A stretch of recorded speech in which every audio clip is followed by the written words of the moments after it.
Bonjour Didier Gauthier, vous êtes président du comité départemental du Dauphiné depuis le mois d'octobre 2016. Que représente cette fonction après presque 2 ans de mandature? C'était un honneur pour moi d'être élu. Avec cet honneur, une grande responsabilité.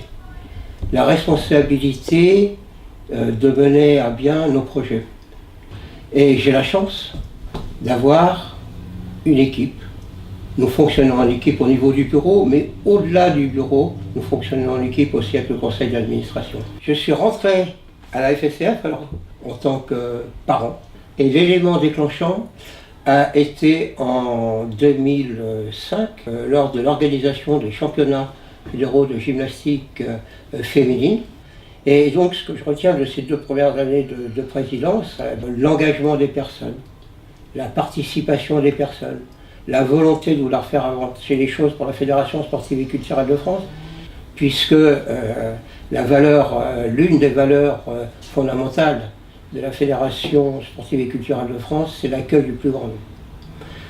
Ces 2 ans m'ont permis également d'avoir un enrichissement sur le plan des connaissances, un enrichissement en élargissant le relationnel avec les différentes institutions et également avec le comité régional présidé par Denis Verret, puisque ça a été justement la création du comité régional Auvergne-Rhône-Alpes. Le fil rouge a été de continuer et de développer les services apportés aux associations. Nous avons le plaisir de travailler avec nos 39 associations. Ça représente 9369 adhérents. Quelle que soit la couverture en nombre d'adhérents, nombre d'activités, simplement sur l'ensemble du territoire du Dauphiné, les associations proposent 40 activités. Et là, c'est bien le cœur de l'action des équipes dirigeantes des associations avec les bénévoles et avec leurs salariés, de développer ces activités en proposant une multitude d'activités sportives et culturelles. Nous en avons tiré notre plan de développement. Et sur ce plan de développement, dans nos axes stratégiques, on a le développement des offres sportives et culturelles. Premier axe. Le deuxième axe stratégique, c'est la formation. Et la formation, c'est aussi une valorisation du bénévole, de son engagement qui est reconnu et de sa qualité qui est reconnue. Nous avons travaillé également sur les échanges et la communication. Communication vers l'extérieur, mais les échanges aussi entre les associations. Car le fruit du développement, ça passe par la connaissance et ça passe par la mise en commun des expériences. L'autre point, être en lien avec les instances territoriales. Parce que c'est les interlocuteurs directs, c'est l'appui que l'on peut apporter. Être à l'écoute des besoins de l'ensemble, on peut qualifier de nos partenaires, de façon à initier, à proposer, ou à animer, ou à développer la mise en œuvre des services. Et puis, je vous ai parlé des associations, donc des associations dynamiques, des équipes entièrement dévouées, engagées, et c'est elles qui sont le phare pour nos adhérents. L'adhérent, il franchit la porte d'une association, on entend la qualité, on entend l'accueil, le sourire, on se sent bien, on vient pratiquer son activité pour se sentir bien. Notre atout majeur, c'est bien la force de nos associations qui, au quotidien, équipes dirigeantes, bénévoles, salariés, mettent tout en œuvre pour mettre en pratique les valeurs de la Fédération sportive et culturelle de France. Cette année, la santé et le bien-être semblent être les maîtres mots avec le développement du programme À Tout Forme. Pouvez-vous nous en dire un petit peu plus? Effectivement, il y a un programme qui s'appelle le programme À Tout Forme, concept qui est de la Fédération sportive et culturelle de France, qui a été repris au niveau national. Chacun doit pouvoir y trouver sa place. C'est aussi un moyen de se faire connaître auprès des instances médicales, paramédicales, et d'apporter notre contribution. Attention, nous ne sommes pas des acteurs de santé, oui, nous ne sommes pas médecins, nous ne sommes pas infirmiers, nous ne sommes pas kinés. Nous pouvons, et nos associations, apportent déjà au quotidien leur pierre à l'édifice.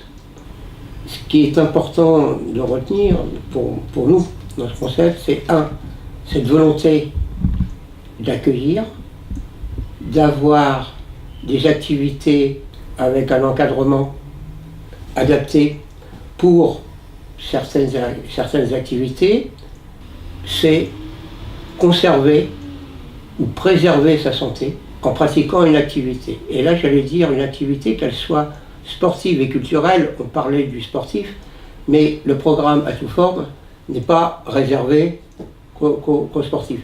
C'est l'accompagnement pour des personnes qui ont eu un parcours avec un pépin de santé et qui ont besoin, après, d'un accompagnement d'activité. Ça nous permet d'avoir un lien important avec le conseil départemental et avec le DOS aussi, qui ont développé un programme sport santé et une plateforme à Grenoble.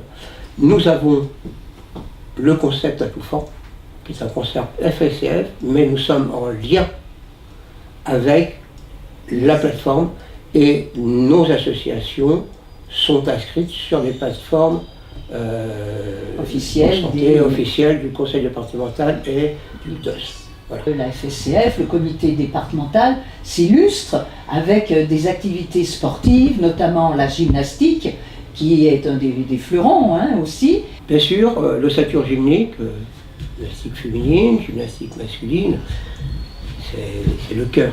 Les commissions techniques travaillent pour proposer chaque année des manifestations, des compétitions, faire changer ce qu'on appelle les formats ou faire évoluer les formats, toujours avec ce souci de pouvoir faire participer le plus grand nombre. C'est vrai, effectivement, avec le concept éveil de l'enfant. C'est vrai aussi parler des activités boulonnaises, mais on va retrouver des activités comme la natation. Qui ont une originalité peut-être plus que dans d'autres fédérations, c'est d'être vraiment intergénérationnel, parce que quand on parle éveil de l'enfant, boule lyonnaise, c'est vrai qu'on a le grand écart. Mais ça fait partie des gènes. Voilà. Les associations n'hésitent pas à s'engager pour prendre des manifestations nationales. C'est l'action au quotidien, mais c'est aussi la mise en œuvre d'événements qui permettent de vivre des moments particuliers, des engagements humains, et de faire partager tout ce plaisir-là à l'ensemble des compétiteurs, des coachs, mais également des spectateurs, des familles. Que représente la culture justement avec le sport au sein de la FSCF? Nos associations qui proposent des activités culturelles le font très très bien. Ce sont des activités de qualité, riches et variées, avec un constat que ces manifestations n'avaient peut-être pas le rayonnement qu'elles devraient avoir. La volonté au niveau du comité départemental, c'est d'aider les associations à développer leurs activités culturelles. En même temps, c'est la possibilité de faire connaître ce qui existe sur notre territoire, ce qui est fait lorsqu'il y a des projets d'événements culturels. Je crois que nous avons fondamentalement besoin de faire rayonner ce qui est fait parce que c'est la reconnaissance du travail accompli par les équipes, par les professeurs, mais aussi la reconnaissance pour les artistes. Une saison vient de s'achever. Quel bilan tirez-vous de cette année qui est presque mi-mandat Le bilan est un bilan positif. On a parlé de nos actions sur le projet de développement et nous respectons notre ordre de marche. Je vous ai parlé du nombre d'activités, je vous ai parlé du nombre d'adhérents. Nous sommes en progression. La volonté aussi qu'ont les clubs de répondre à nos sollicitations, les contacts. À travers ces contacts, de voir que notre plan de développement, notre projet répond aux attentes. Mais il ne faut pas se contenter de répondre aux attentes. Il y a des choses à travailler Il y a des choses à développer. Grande satisfaction aussi de voir que la politique menée par le comité départemental est reconnue au niveau des instances territoriales. Le comité départemental se doit et se veut être au service des associations, leur apporter des moyens pour qu'ils puissent au mieux assurer leur développement, répondre à leurs questions, répondre à leurs interrogations, parfois les mettre en relation. Nous sommes un maillon, une courroie de transmission entre les instances fédérales, le comité régional avec qui nous travaillons en très étroite collaboration, parce qu'aujourd'hui, face aux enjeux qui sont les nôtres, on ne peut pas se disperser. Mais nous avons engagé une réflexion pour se projeter dans l'avenir. Parce que ce qui est vrai aujourd'hui ne sera peut-être plus vrai demain. Le monde change, les attentes changent, le contexte change. Et en tant que comité départemental, on se doit d'être moteur et catalyseur. La volonté de fonctionner en équipe est une réalité. Et j'ai la chance d'avoir une équipe soudée, où chacun s'exprime, où chacun donne son avis. On n'est pas peut-être obligé d'être toujours d'accord, mais il y a toujours des décisions qui sont prises de façon collégiale. Un comité départemental doit animer, et pour bien animer, il faut se sentir bien avec les personnes, essayer de bien les connaître, essayer de percevoir et d'accepter nos différences. Ce qui est important pour nous, c'est de surfer sur le positif. Il y a énormément de choses positives, bien sûr, et on a des solutions à trouver, à nous de les trouver, mais il y a énormément de faits, d'actions positives, d'engagement humain, d'engagement de bénévoles, d'engagement de salariés. Dans une époque où on parle d'individualisme, de repli sur soi, et notamment au sein du comité départemental, c'est pas ce que nous vivons au quotidien. La force des équipes, l'engagement, les bénévoles qui sont là pour apporter leur concours, leurs compétences. Nous avons encore du chemin devant nous pour faire en sorte que justement ces engagements humains, ces aventures humaines, ce bénévolat, ces pratiques, ces plaisirs, toutes ces activités qui sont faites, ces réussites qui sont amenées, ce service auprès des adhérents. On a le droit de se réjouir. Vous êtes un président heureux. Je suis un président heureux, oui.